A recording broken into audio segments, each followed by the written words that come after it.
tenho certeza que você acertou. Vamos ver? Vamos conferir? Um pesquisador deve escolher seu método de pesquisa. Alternativa correta, C, pelas especificidades do objeto de pesquisa. Atenção! Quando você define o objeto e conhece as especificidades desse objeto, depois você pode trocar experiências com outros profissionais. Depois você pode acompanhar as diversas regras dos manuais de pesquisa, não há problema nenhum. Mas o primeiro passo é sempre conhecer seu objeto de pesquisa e as suas especificidades.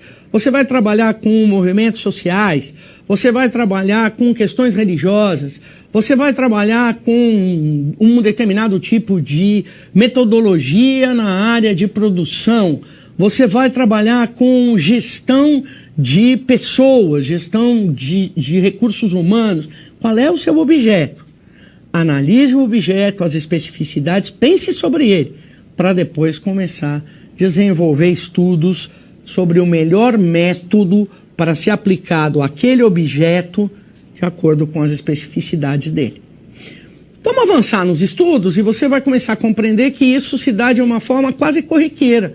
A partir do momento que o pesquisador define qual é o seu objeto, a ideia do método já surge naturalmente a próxima pergunta que ele tem que desenvolver.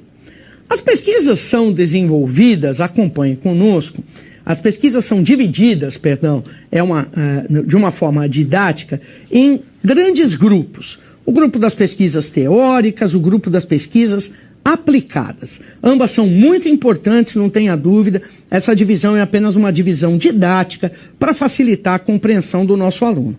As pesquisas teóricas, elas têm como proposta, como objetivo, ampliar o conhecimento numa determinada área.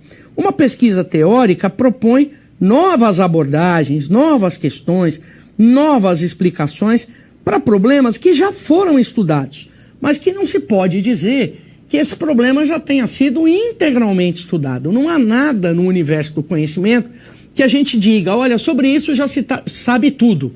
Até porque as ciências vão avançando e os dados de uma determinada ciência podem contribuir para o avanço de um problema de outra ciência. Por isso, não se pode dizer, está pronto e acabado, aqui não há mais nada para pesquisar, para aprimorar, nem para conhecer. Isso não existe. Aliás, esse é o primeiro grande erro das pessoas, achar que já conhecem tudo e que não precisam estudar mais nada. Vamos ver um exemplo de pesquisa teórica que está aqui no slide.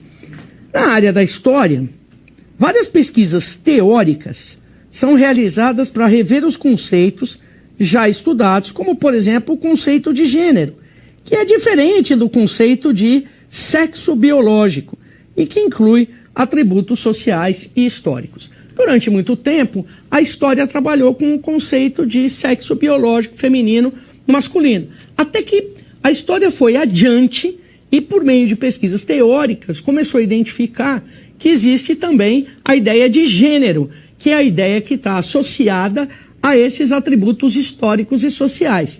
Ser mulher biologicamente é uma coisa.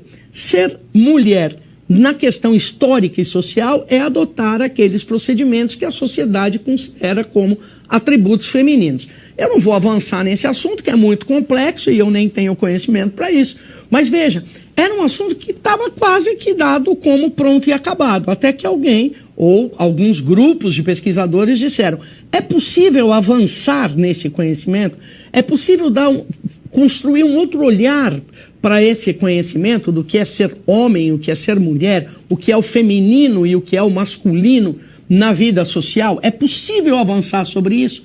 Então, esses estudos teóricos avançaram e nos trouxeram essa informação, que é o conceito de gênero, um conceito associado a atributos sociais e atributos históricos. A pesquisa aplicada, acompanhe comigo, em contrapartida, diferente da pesquisa teórica, ela tem como objetivo propor soluções a determinados problemas.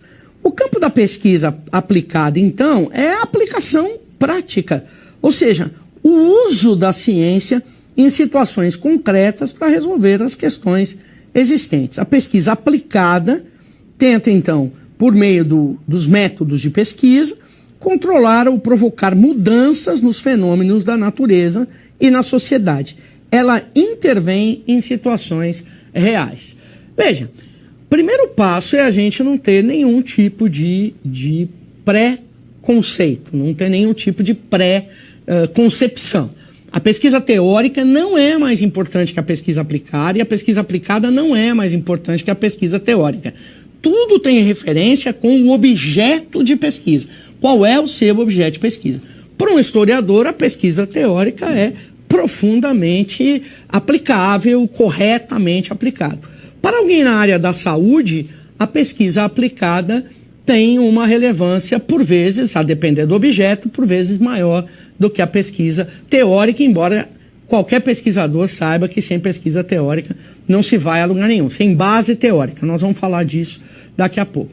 Observe o exemplo que nós estamos construindo aqui sobre pesquisa aplicada. A pesquisa para a elaboração de vacinas contra uma determinada forma de contaminação por vírus. É uma pesquisa aplicada que quer intervir na situação real, as pessoas estão se contaminando, vão parar de se contaminar por meio da vacina. Ela quer provocar mudanças nesse fenômeno da natureza. O fenômeno da natureza é o vírus. Esse vírus está contaminando as pessoas.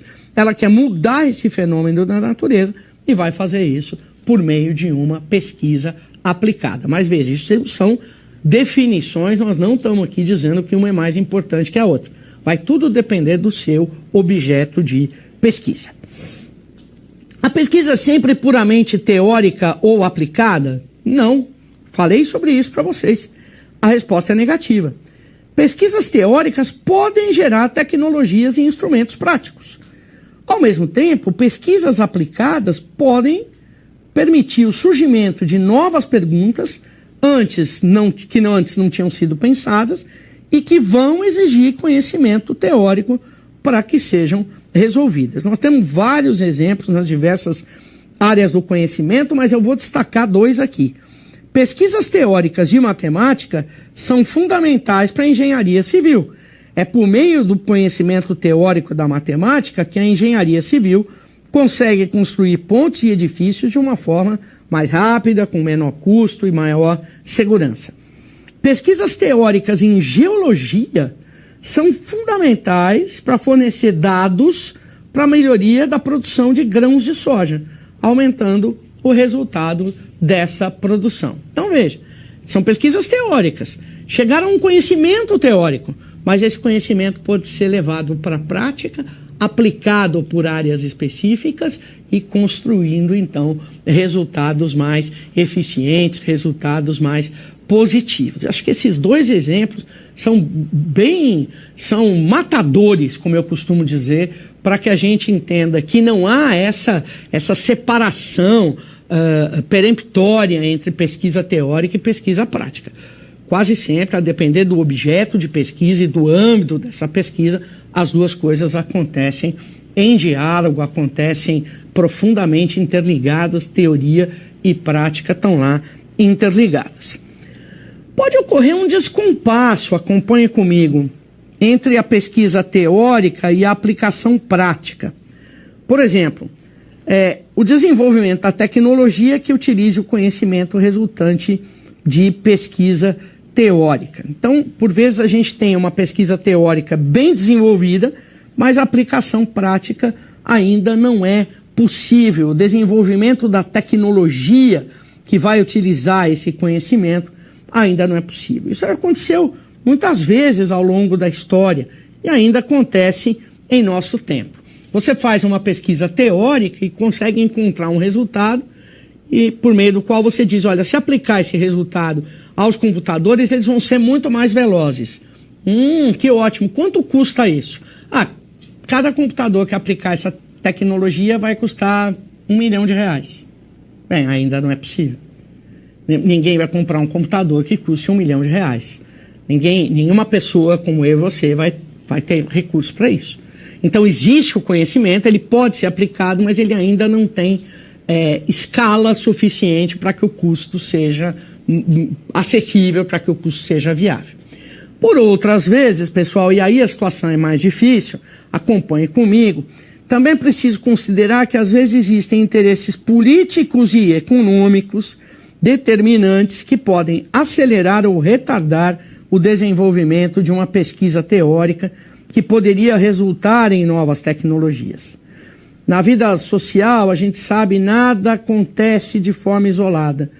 Existem sempre motivações de âmbito político, de âmbito econômico, que podem interferir. Chernobyl é um caso muito importante, um exemplo muito importante.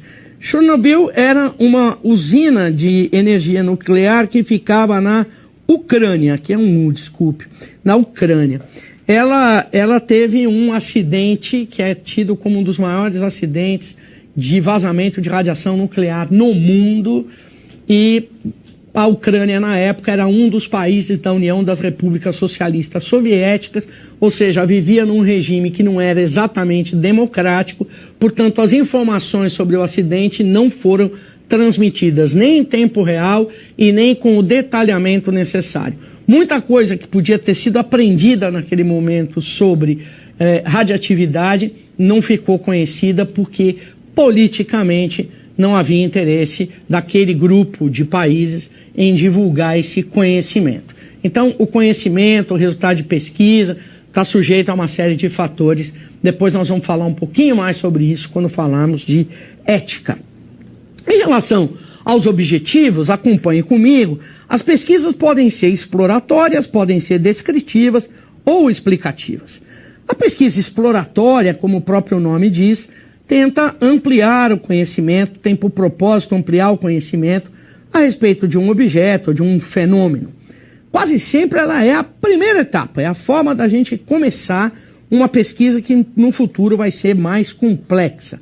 Em especial quando o pesquisador ainda não conhece o tema com profundidade, não se sente seguro para isso.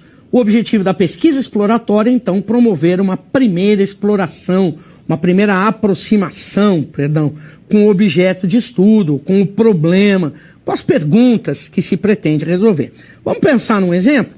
Imagine que a gente quer criar uma nova tecnologia para a produção de televisões. Uma televisão que dobre em 4 pedaços e a gente possa guardar no bolso, por exemplo. É uma nova tecnologia que nós queremos conhecer. O primeiro passo do pesquisador qual é? Conhecer muito bem os métodos de produção, para identificar em que eles possam ser melhorados de forma a produzir mais em menor tempo ou com um menor custo. O que se faz na pesquisa exploratória é partir de uma coisa já existente para poder avançar. Desculpem. Vamos pensar na pesquisa descritiva. Ela tem objetivos diferentes daquela da pesquisa exploratória. A pesquisa descritiva não pretende uma primeira aproximação com o tema. Ao contrário, ela vai se propor a descrever com o máximo de exatidão possível os fenômenos ou os objetos. É para isso que ela é descritiva. Seu propósito é criar um panorama, criar uma descrição que apresente a realidade com detalhes. A pesquisa descritiva é utilizada quando se pretende, obviamente, descrever as características de um determinado grupo social, de um fenômeno. Nos grupos sociais, para descobrir, por exemplo, a proporção de pessoas que apresentam um determinado comportamento específico. Então, depois disso, com métodos estatísticos, a pesquisa descritiva consegue mapear o comportamento, por exemplo, de consumidores em relação às suas preferências. Também por meio de pesquisa descritiva é possível identificar as principais políticas públicas utilizadas por prefeitos de cidades com até 100 mil habitantes no campo da saúde pública. Vamos imaginar que a gente queira saber quantas pessoas ainda são fumantes no bairro X da nossa cidade. Nós vamos fazer uma pesquisa descritiva e vamos descrever, olha, são tantas pessoas. Aqui, por exemplo, sobre as políticas públicas. Quantos municípios até 100 mil habitantes utilizam como política pública o teste do pezinho, pago pela prefeitura? Isso é uma pesquisa descritiva. E a gente ainda tem a pesquisa explicativa, que você acompanha aqui, tem por objetivo identificar os fatores determinantes que explicam a ocorrência dos fenômenos, sejam eles fenômenos naturais ou sociais, que é quando existe um grupo de pessoas que os humanos estão interferindo, né? Ela não quer apenas se aproximar do tema, a pesquisa explicativa, nem quer só descrever a realidade. A pesquisa explicativa, como o nome diz, quer explicar, quer mostrar a relação de causa e efeito entre as diferentes variáveis. Se a pesquisa descritiva pode ser resumida como o que é, a explicativa busca saber por que os fenômenos estão acontecendo. Um exemplo, está aqui no slide, pesquisa explicativa na área de violência de gênero, para que a gente possa identificar as causas do feminicídio, que é o crime cometido contra mulheres. No campo das ciências médicas, a pesquisa que tenha por objetivo explicar sequelas resultantes da contaminação por um determinado vírus. Isso também é uma pesquisa explicativa. As pesquisas podem ser ainda, como a gente está vendo aqui, qualitativas ou quantitativas. A qualitativa tem por objetivo aprofundar o conhecimento sobre fenômenos ou objetos de estudo, e a quantitativa, a preocupação de mensurar, de medir. Seu material são dados. Dados métricos, dados quantificáveis. Um exemplo, estudar um grupo de pessoas que vivem em determinada região do país para pesquisar o que elas entendem como segurança alimentar. Isso é uma pesquisa qualitativa. E identificar quantas dessas pessoas vivem em uma situação que possa ser classificada como de segurança alimentar já é uma pesquisa quantitativa. Vocês se lembram, segurança alimentar é o direito de acesso à alimentação de qualidade e na quantidade necessária. Veja, é um mesmo objeto de pesquisa que pode ser visto, analisado de uma forma qualitativa ou de uma forma quantitativa. Quantidade e qualidade. Nós ainda temos procedimentos utilizados pelo pesquisador. Nós podemos ter pesquisa do tipo Desk Research, que são pesquisas de gabinete, pesquisas que envolvem investigação de campo, e as pesquisas vão poder ser classificadas ainda de muitas outras formas diferentes, como nós vamos ver. É o objeto da pesquisa que é o mais importante para definir de que forma ela vai ser feita. Se ela vai ser feita só no gabinete, se ela vai ser feita no campo. Acompanhe comigo, então, a nossa interatividade. A pesquisa quantitativa comumente utiliza A. Dados estatísticos. B. Descrição de documentos históricos. C. Análise de opiniões diferentes dos entrevistados. D. Descrição de situações sociais. E. Fontes bibliográficas. A gente espera você com a resposta certa. Tô aqui no